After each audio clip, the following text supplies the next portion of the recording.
स्कूली बच्चों की सुरक्षा को लेकर प्रशासन पूरी तरह सतर्क नजर आ रहा है। इसी कड़ी में आज स्कूल बस संचालकों की महत्वपूर्ण बैठक आयोजित की गई, जिसमें 100 से अधिक बस संचालकों ने हिस्सा लिया। बैठक का मुख्य उद्देश्य यह सुनिश्चित करना था कि बच्चे घर से स्कूल और स्कूल से घर तक पूरी तरह सुरक्षित सफर करें। डीसीपी राजेश त्रिपाठी ने बताया कि बस संचालकों को निर्देश दिए गए कि सभी स्कूल बसों में इमरजेंसी गेट, प्राथमिक उपचार किट, वैध रजिस्ट्रेशन, बीमा और फिटनेस प्रमाण पत्र अनिवार्य रूप से मौजूद हो। साथ ही बस चालक पूरी तरह प्रशिक्षित हो, नशे की हालत में वाहन न चलाए और ट्रैफिक नियमों का 100% पालन करे। अधिकारियों ने कहा कि जेब्रा क्रॉसिंग, रेड लाइट और अन्य यातायात नियमों का पालन हर हाल में किया जाए। वहीं छात्राओं की सुरक्षा को ध्यान में रखते हुए महिला परिचालिका रखने पर भी जोर दिया गया। प्रशासन ने स्पष्ट किया कि निर्धारित नियमों का उल्लंघन करने वाले बस संचालकों के खिलाफ चालानी और वैधानिक कार्यवाही की जाएगी। देखिए, 8 तारीख से 17 तारीख तक एक स्पेशल अभियान चलाया गया था, जिसमें कि इस तरह के स्कूली बसों की गहन जांच पड़ताल की गई थी। इसमें टोटल इस अवधि में 1126 बसों की जांच की गई, जिसमें से 163 बसों पे कार्रवाई हुई थी। इसके बाद इसमें बस संचालकों को भी बुलाया गया था, उनकी बैठक ली गई थी। करीब 100 से अधिक बस संचालक आए थे।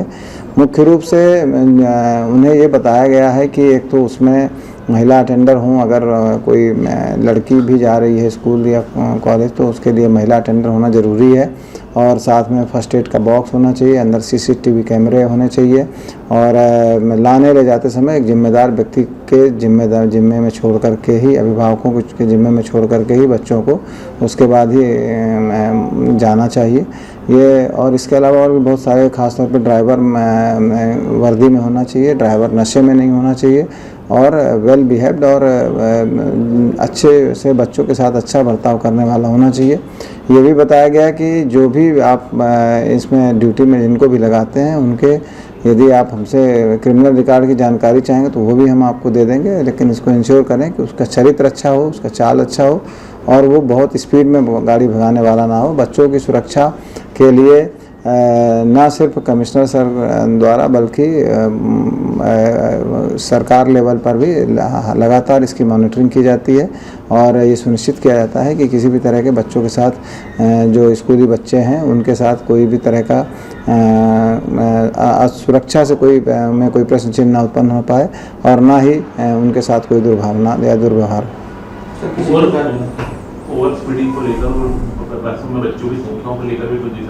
बिल्कुल, जितनी सीट्स हैं उसमें ओवर कैपेसिटी से बिल्कुल नहीं बैठाया जा सकता है, ये नियम है। जितने सीट हैं उतने ही बच्चों को उसमें बैठाने का नियम है, और साथ में स्कूली बसों पे स्कूल बस लिखना बहुत अनिवार्य है, ताकि जो उसके साथ में जो गाड़ियाँ चल रही हैं उनको भी मालूम हो कि इस बस में बच्चे बैठे हुए हैं।